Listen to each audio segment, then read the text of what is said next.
अस्सलाम वालेकुम स्टूडेंट्स, कैसे हैं आप लोग। उम्मीद है खैरियत से होंगे। बच्चों, आज हमने पढ़ना है जेनेटिक कोड्स के बारे में। जेनेटिक कोड क्या होते हैं, फर्स्ट ऑफ ऑल आप इस लफ्ज़ पे गौर करें। जेनेटिक जीन्स को कहते हैं, कोड खुफिया ज़ुबान को कहते हैं, यानी हिडन लैंग्वेज। हिडन लैंग्वेज के अंदर जो मैसेज होता है उसको आप बोलते हो कोड। तो जेनेटिक कोड क्या है? जेनेटिक कोड समझने से पहले आप मेरा पिछला लेक्चर जो है ट्रांसक्रिप्शन, अगर आपने पहले वो नहीं सुना तो पहले वो सुन लीजिए, क्योंकि ट्रांसक्रिप्शन को समझे बगैर आपको जेनेटिक कोड की बिल्कुल समझ नहीं आनी। तो शुरू करते हैं, जेनेटिक कोड क्या है। बच्चों, पहले हम ट्रांसक्रिप्शन की तरफ आते हैं। लाइक हम यहाँ पे एक डीएनए का स्ट्रैंड बनाते हैं। ये स्टूडेंट्स एक डीएनए है, double stranded molecule of DNA. आपको पता है डीएनए अपना मैसेज पहले दे देता होता है मैसेंजर आरएनए को। अब फॉर एग्जांपल डीएनए ने ट्रांसक्रिप्शन की। ट्रांसक्रिप्शन क्या होता है? ट्रांसक्रिप्शन वो प्रोसेस होता है जिसमें डीएनए अपना मैसेज मैसेंजर आरएनए को दे देता है। तो डीएनए सेम मैसेज का आरएनए पे आना, ये बच्चों क्या है? ये होता है ट्रांसक्रिप्शन। अगर आपको इससे नेक्स्ट पता है ट्रांसक्रिप्शन के बाद क्या होता है, ट्रांसक्रिप्शन के बाद होनी होती है ट्रांसलेशन, यानी कि मैसेंजर आरएनए के ऊपर जो पैगाम है वो पैगाम क्या है? वो एक खुफिया पैगाम है। वो न्यूक्लियोटाइड की तरतीब के मुताबिक पैगाम है। उस तरतीब के मुताबिक हमने क्या करना होता है? उस तरतीब के मुताबिक हमने अमाइनो एसिड को जोड़ना होता है। सो लाइक हमने अमाइनो एसिड, अब बच्चों ज़रा गौर करो कि अमाइनो एसिड की 20 किस्में होती हैं। कितनी किस्म के अमाइनो एसिड होते हैं? 20 टाइप के। उनके डिफरेंट नेम होते हैं। किसी अमाइनो एसिड का नेम लाइसीन है, किसी का ग्लाइसीन है, किसी का एलानीन है, किसी का वैलीन है। अब आरएनए के ऊपर आपके पास जो भी मैसेज है, जो भी न्यूक्लियोटाइड की तरतीब है, वो उसके मुताबिक आपने अमाइनो एसिड को लगाना है। लेकिन इस प्रोसेस को कहते हैं ट्रांसलेशन। अमाइनो एसिड को जोड़कर प्रोटीन बनाने का प्रोसेस ट्रांसलेशन कहलाता है। अब सवाल यहाँ पे ये पैदा होता है कि मैसेंजर आरएनए के ऊपर जो कोड है वो कोड किस फॉर्म में है। इतना तो हमें पता ही है कि वो कोड न्यूक्लियोटाइड की तरतीब के हिसाब से है। अब नेक्स्ट लॉजिकल क्वेश्चन ये है कि न्यूक्लियोटाइड की तरतीब अमाइनो एसिड को कैसे कंट्रोल करती है। अब सपोज मान लीजिए यहाँ पे जो कोड है वो कोड ये है UAG, फिर UAC, स्टार्ट में ये कोड है। तो ये जो कोड है इसके मुताबिक फिर अमाइनो एसिड को जोड़ा जाएगा। अब अमाइनो एसिड को तरतीब से जोड़ा जाएगा। लाइक ये फर्स्ट अमाइनो एसिड है, जो भी है अभी हम बाद में बात करते हैं। इसके बाद ये बच्चों सेकेंड अमाइनो एसिड जो भी है, फिर ये third amino acid. Amino acid की तरतीब बहुत ज़्यादा ज़रूरी है। अब ये फिफ्थ अमाइनो एसिड, फिर इसी तरतीब के मुताबिक, यानी कि प्रोटीन के अंदर अमाइनो एसिड की तरतीब को कौन कंट्रोल करता है? डीएनए के जो मैसेंजर आरएनए है उसके ऊपर जो न्यूक्लियोटाइड का कोड है वो कंट्रोल करता है। अब कैसे कंट्रोल करता है हम ये समझने वाले हैं। तो इसके लिए आपको ये समझना पड़ेगा कि न्यूक्लियोटाइड जो मैसेंजर आरएनए के ऊपर होते हैं वो कितने होते हैं? सिर्फ 4 न्यूक्लियोटाइड। अब जाहिर बात है 4 न्यूक्लियोटाइड जो है आपके पास है, आपके पास 20 अमाइनो एसिड है। 4 न्यूक्लियोटाइड की हेल्प से आपने 20 अमाइनो एसिड को बुलाना है। कैसे बुलाएंगे? पॉसिबली नहीं है। मैं आसान अल्फाज में समझाने की कोशिश करता हूँ। मैं ये कह रहा हूँ आपके पास सिर्फ 4 पर्चियाँ हैं, 20 लोग बैठे हुए हैं, चारों पर्चियों के ऊपर 4 नाम लिखे हुए हैं। अब आपने 20 लोगों को बुलाना है, तो ज़ाहिरी बात है आप कोई 4 को बुला सकते हो, 20 को नहीं बुला सकते। इसलिए अगर आप ये समझे कि जो जेनेटिक कोड होता है, जो एक अमाइनो एसिड का कोड होता है, वो सिर्फ एक न्यूक्लियोटाइड पर मुश्तमिल है, ऐसा नहीं हो सकता। क्यों नहीं हो सकता? क्योंकि न्यूक्लियोटाइड सिर्फ 4 है, अमाइनो एसिड 20 है। सो 4 न्यूक्लियोटाइड कभी भी 20 अमाइनो एसिड को स्पेसिफाई नहीं कर सकते। तो जेनेटिक कोड जो होता है ना, वो एक्चुअली 3 न्यूक्लियोटाइड का सीक्वेंस होता है। यानी कि ये जो मैसेंजर आरएनए के ऊपर पहले 3 न्यूक्लियोटाइड है AUG, ये किसी एक अमाइनो एसिड को स्पेसिफाई करेंगे। फिर जो अगले 3 3 न्यूक्लियोटाइड है, नेक्स्ट 3 न्यूक्लियोटाइड UAC, ये किसी और न्यूक्लियोटाइड, ये किसी और अमाइनो एसिड को स्पेसिफाई करेंगे। तो यहाँ पे आप देखिए मैंने लिखा है जेनेटिक कोड क्या है, कम्बिनेशन ऑफ 3 न्यूक्लियोटाइड, 3 न्यूक्लियोटाइड का जो कम्बिनेशन है, सीक्वेंस ऑन मैसेंजर आरएनए, जो मैसेंजर आरएनए के ऊपर होता है, which encode a particular amino acid, जो किसी खास अमाइनो एसिड को कोड करे। 3 न्यूक्लियोटाइड का सीक्वेंस जो किसी पर्टिकुलर अमाइनो एसिड के लिए हो, उस सीक्वेंस को आप बोलते हो जेनेटिक कोड, वो एक जेनेटिक कोड है। बच्चों ये देखिए, ये UAG ये एक जेनेटिक कोड है, UAC ये उससे अगला जेनेटिक कोड है, ये दूसरे अमाइनो एसिड के लिए होगा। सपोज इससे आगे आपके पास फिर है CAG, ये उससे अगला जेनेटिक कोड है जो किसी और अमाइनो एसिड के लिए होगा। हम थोड़ी देर में ये भी देखते हैं कि कौन सा कोड किस अमाइनो एसिड के लिए होगा, आज हमने ये सारा कुछ देखना है। लेकिन फर्स्ट ऑफ ऑल आप ये समझे कि जो 1 न्यूक्लियोटाइड का कोड है, यानी कि अगर आप ये इमेजिन करें कि एक न्यूक्लियोटाइड जो है वो एक अमाइनो एसिड के लिए हो, यानी कि U जो है ये किसी अमाइनो एसिड के लिए हो, A जो है ये किसी और अमाइनो एसिड के लिए हो, G किसी और अमाइनो एसिड के लिए हो, तो आपके पास जो है वो अमाइनो एसिड ज़्यादा है, कोड कम है, तो एक न्यूक्लियोटाइड की पॉसिबिलिटी नहीं हो सकती, क्योंकि एक न्यूक्लियोटाइड से आपके पास सिर्फ 4 कोड बनते हैं, ये गलत बात है। अगर आप कम्बिनेशन ऑफ 2 न्यूक्लियोटाइड को समझ ले, वो एक अमाइनो एसिड के लिए हो, यानी कि यूँ समझे कि U ये किसी एक अमाइनो एसिड के लिए है, UC ये किसी और अमाइनो एसिड के लिए है, तो आपके पास टोटल न्यूक्लियोटाइड कितने हैं, 4। 4 न्यूक्लियोटाइड को यूज़ करके कितने कोड बन सकते हैं, जैसे ये मैंने बताया कि U, पहले आप U को ले ले, UU, UA, UC, UG, फिर G को ले ले, GU, GC, GA, इस तरीके से। तो आपके पास टोटल कोड कितने बन सकते हैं, आपके पास 4 का स्क्वायर, तो आपके पास 16 कोड बन सकते हैं। कितने कोड पॉसिबल है, अगर आप कम्बिनेशन ऑफ 2 न्यूक्लियोटाइड को एक कोड समझे तो आपके पास 16 बनते हैं, जबकि अमाइनो एसिड 20 है, अभी भी प्रोटीन नहीं बन सकती, अभी भी, यानी आपके पास अब 16 पर्चियाँ हैं, 16 पर्चियाँ हैं, लोग आपके सामने, अमाइनो एसिड आपके सामने 20 है, आपने 20 अमाइनो एसिड को नहीं बुला सकते, 4 बच गए, इसलिए ये पॉसिबिलिटी भी रूल आउट हो गई कि जो जेनेटिक कोड होता है ये 2 न्यूक्लियोटाइड वाला भी नहीं होता। तो तीसरी है, जेनेटिक कोड कितने न्यूक्लियोटाइड वाला होता है, 3 न्यूक्लियोटाइड का कम्बिनेशन, जो कि ऊपर हमने डेफिनेशन में पढ़ा। तो अगर आप 4 न्यूक्लियोटाइड की हेल्प से 3 को जोड़कर जेनेटिक कोड बनाएं, कितने बन सकते हैं, तो देखो कितने बन सकते हैं, 4 का आपको क्या लेना पड़ेगा, क्यूब, 4 का क्यूब लेंगे, आपके पास आंसर आएगा 64। तो ये ठीक है, टोटल आपके पास जो जेनेटिक कोड है ना, उनकी तादाद होती है 64। पहले हम जेनेटिक कोड बना के देखते हैं, बहुत ईजी है कि जेनेटिक कोड कैसे बनते हैं। देखो आपके पास 4 न्यूक्लियोटाइड है जो मैसेंजर आरएनए पे होते हैं, ये हमने उनका लिखा है फर्स्ट लेटर, ये क्या है, फर्स्ट लेटर UCAG। किसी भी जेनेटिक कोड के फर्स्ट में अगर आप U लगाए, C लगाएं, A लगाएं, G लगाएं, ये फिर दूसरा है, मैंने लिखा है सेकंड लेटर, सेकंड लेटर में आप लिखेंगे UCAG। फिर यहाँ पे इस साइड पे कौन सा लेटर है, थर्ड लेटर, यहाँ पे भी हर एक बॉक्स के सामने UCAG, UCAG, UCAG, UCAG। अब इन सबको मिलाते जाएं, आपके पास कोड बनते जाएंगे। ये कितने बॉक्स है टोटल, देखिए 16 बॉक्स है, हर बॉक्स में कितने कोड है, 4 कोड है। ज़रा गौर करनी है अब मेरी बात पे, मिसाल के तौर पे इस खाने के अंदर, इस बॉक्स के अंदर आपने कोड लिखने हैं। फर्स्ट लेटर को उठाया U, तो इस पूरे बॉक्स के सामने फर्स्ट लेटर क्या है, U, तो U फर्स्ट लेटर है। सेकंड लेटर आप उठा रहे हैं, ये ऊपर से U। थर्ड लेटर आपने उस साइड से लेना, वो जो सामने लिखे हो UCAG, तो थर्ड लेटर UCAG। ये आपके पास 4 कोडोन बन गए। अब ये जो दूसरा बॉक्स है इसके अंदर C फर्स्ट लेटर है, तो सबका फर्स्ट लेटर क्या है, C। सेकंड लेटर ऊपर से U, तो सबका सेकंड लेटर क्या है, U। थर्ड लेटर वो साइड से लेंगे UCAG, तो ये थर्ड लेटर है। इस बॉक्स में मसलन आपने लिखनी है, तो इस बॉक्स में फर्स्ट लेटर किधर से लेंगे, ये वाला A, तो तमाम का first letter A। Second letter आप टॉप से उठाएंगे, सेकंड लेटर तमाम का A है।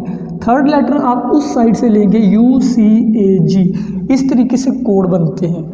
आप कॉपी पे बड़ा इजीली ये टेबल बना सकते हैं, लेकिन कौन सा कोड किस अमीनो एसिड के लिए होता है ये मुश्किल है, इसको आपको याद करना पड़ेगा।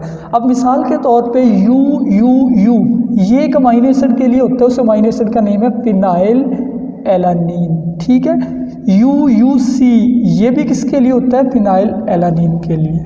अब बच्चों आपके पास कोड एक्चुअली ज़्यादा हैं, अमीनो एसिड कम है।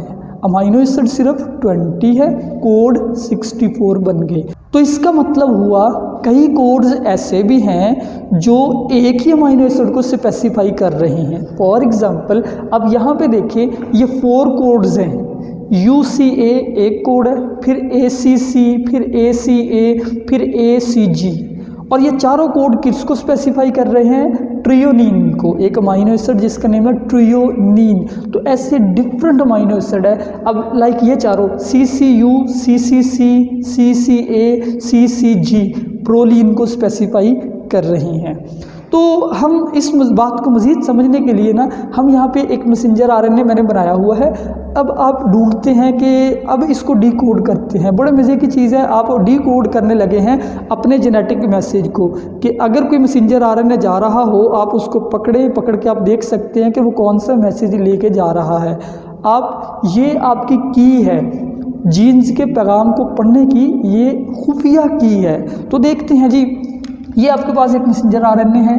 जब भी आप जेनेटिक कोड लिखते हैं आप बीच में कॉमा नहीं लगाते, बगैर कॉमा लगाए आपको लिखना पड़ता है। तो AUG ये इसका फर्स्ट कोड हो गया। AUG किस अमीनो एसिड के लिए होगा, टेबल में से देखिए AUG फर्स्ट लेटर ढूंढे A, सेकेंड लेटर ढूंढे U, थर्ड लेटर ढूंढे G, AUG मैथियोनिन के लिए। तो ये अमीनो एसिड हो गया मैथियोनिन। नेक्स्ट है UAC, ये अगला कोड हो गया U वाला खाना ढूंढे U। अब सेकेंड लेटर A है UAC टायरोसिन के लिए। सेकेंड अमीनो एसिड कौन सा लगेगा, टायरोसिन। अब थर्ड कोड CGA, C वाला बॉक्स कौन सा है, ये वाला CGA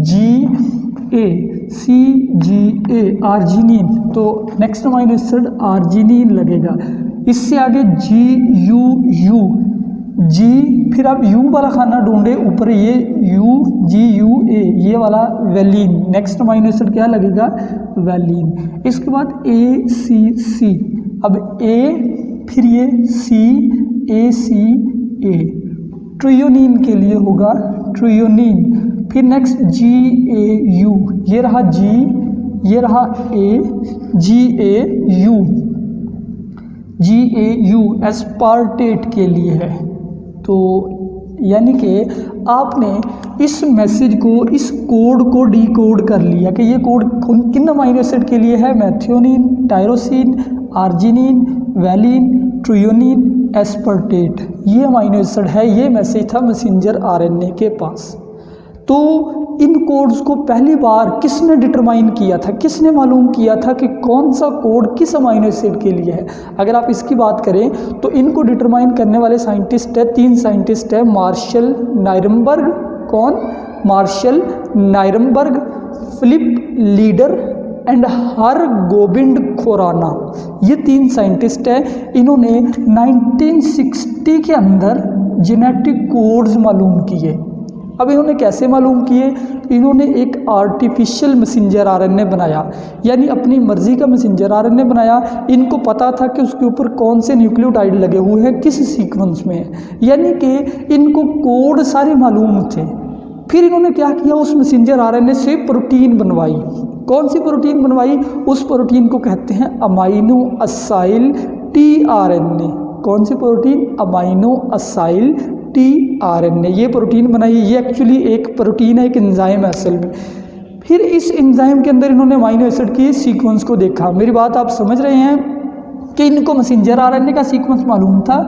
इन्होंने उस मैसेंजर RNA की ट्रांसलेशन करवाई, यानी उससे प्रोटीन बनाई। अब ज़ाहिर बात है प्रोटीन के अंदर अमीनो एसिड लग गए, तो इन्होंने उस प्रोटीन को फिर समझा, उस प्रोटीन को ऑब्जर्व किया, देखा माइक्रोस्कोप में, तो इनको पता लग गया कि प्रोटीन के पहले नंबर पे कौन सा अमीनो एसिड है, सेकंड पे, थर्ड पे, यू। इन्होंने ये सारा कोड वाला टेबल बनाया, यानी कि इनडायरेक्टली इन्होंने तमाम 64 कोडोन्स को टेस्ट किया। कैसे टेस्ट किया?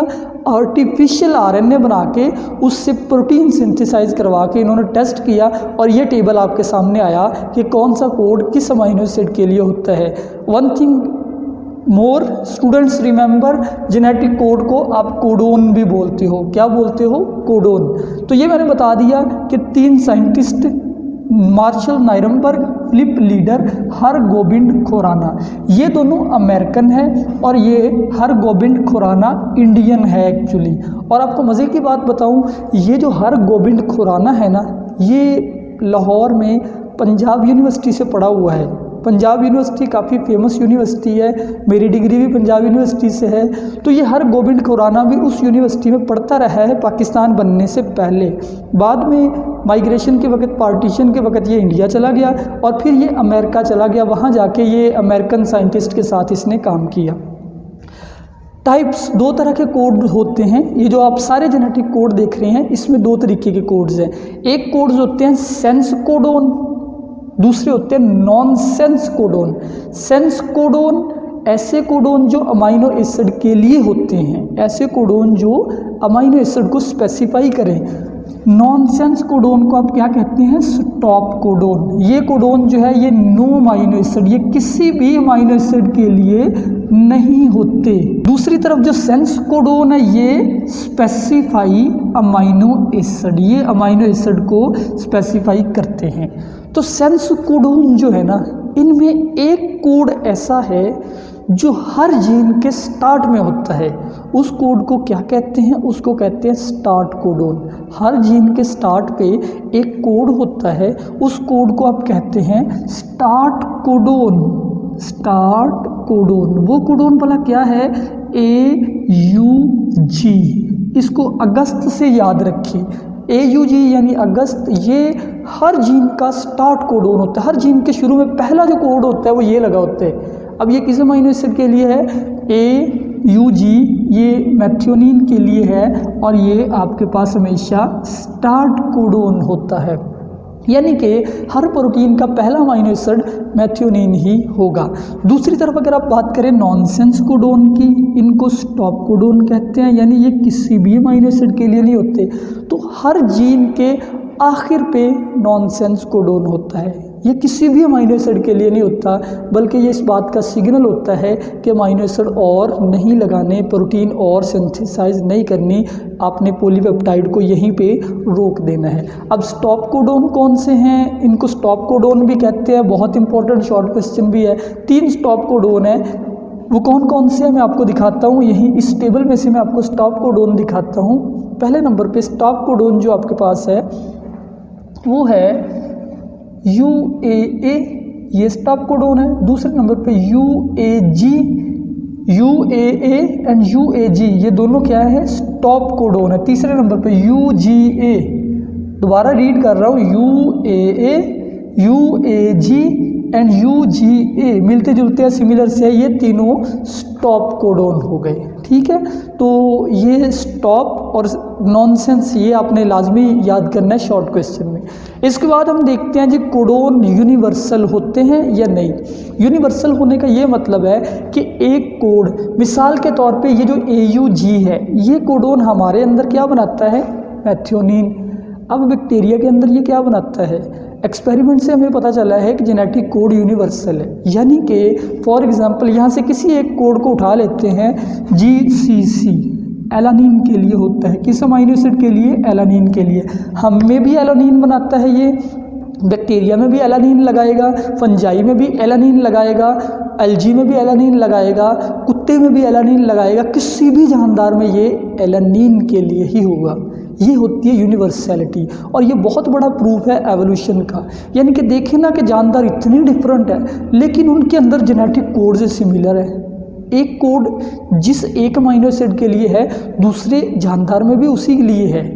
यही वजह है कि अगर आप इंसान का जीन निकाल के इंसान से बैक्टीरिया में डाल दें तो बैक्टीरिया भी उसके मुताबिक इंसुलिन बनाएगा, क्योंकि हमारे अंदर भी वो जीन सेम है, बैक्टीरिया के अंदर भी वो जीन वही रहेगा और वो जीन वही सेम अमीनो एसिड को लगाएगा। तो इसलिए genes can be transferred from one organism to another organism. तो जेनेटिक कोड यूनिवर्सल है, जैसे AGA ये आर्जिनिन ही बनाता है तमाम जानदारों में। दुनिया के जितने भी जानदारों को इस वक्त तक हमने देख लिया है जिनका genetic code, genes can be transferred. लेकिन थोड़ी सी जेनेटिक कोड में नॉन यूनिवर्सैलिटी भी है, और ये कहाँ पे है? ये माइटोकॉन्ड्रिया में है। आपको पता है माइटोकॉन्ड्रिया में भी DNA होता है, तो जो माइटोकॉन्ड्रियल DNA है उसमें थोड़ी सी नॉन यूनिवर्सैलिटी है, यानी माइटोकॉन्ड्रियल DNA के जो कोड है वो थोड़े डिफरेंट होते हैं। लाइक एग्जाम्पल देखिए, UGA नॉर्मली ये क्या है? स्टॉप कोडोन है, सेल के अंदर सेल के न्यूक्लियस में ये स्टॉप कोडोन है। लेकिन माइटोकॉन्ड्रिया में ये क्या बनाता है? ट्रिप्टोफान। ये कौन सा अमीनो एसिड बनाता है? ट्रिप्टोफान। तो माइटोकॉन्ड्रिया में डिफरेंट हुआ। AUA ये आइसोल्यूसिन बनाता है सेल में। नॉर्मली जानदारों में क्या बनाता है? आइसोल्यूसिन। माइटोकॉन्ड्रिया में क्या बनाएगा? मैथियोनीन। तो डिफरेंट हुआ माइटोकॉन्ड्रिया में। थर्ड देखें, AGA एंड AGG ये दोनों क्या है? ये दोनों सेल के अंदर AGA और AGG आर्जिनिन बनाते हैं। हमारे सेल में ये क्या बनाते हैं? AGA। यहाँ से देखते हैं AGA, यहाँ पे AGA आर्जिनिन बनाता है और AGG ये दोनों आर्जिनिन बना रहे हैं। लेकिन माइटोकॉन्ड्रिया में ये दोनों स्टॉप कोडोन है। तो यहाँ से आपको MCQs भी आ सकता है।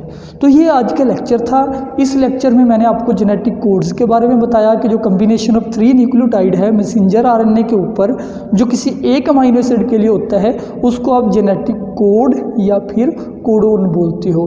और उन कोडोन के मुताबिक फिर बाद में क्या बननी है? उनकी ट्रांसलेशन होकर अमीनो एसिड को लगा के प्रोटीन बनाई जाएगी। और प्रोटीन कैसे बनती है ये हम इससे नेक्स्ट लेक्चर में देखेंगे। उस प्रोसेस को ट्रांसलेशन कहते हैं। आज के लेक्चर यहीं पे कंप्लीट हुआ। अपना ख्याल रखिए। अल्लाह हाफिज़।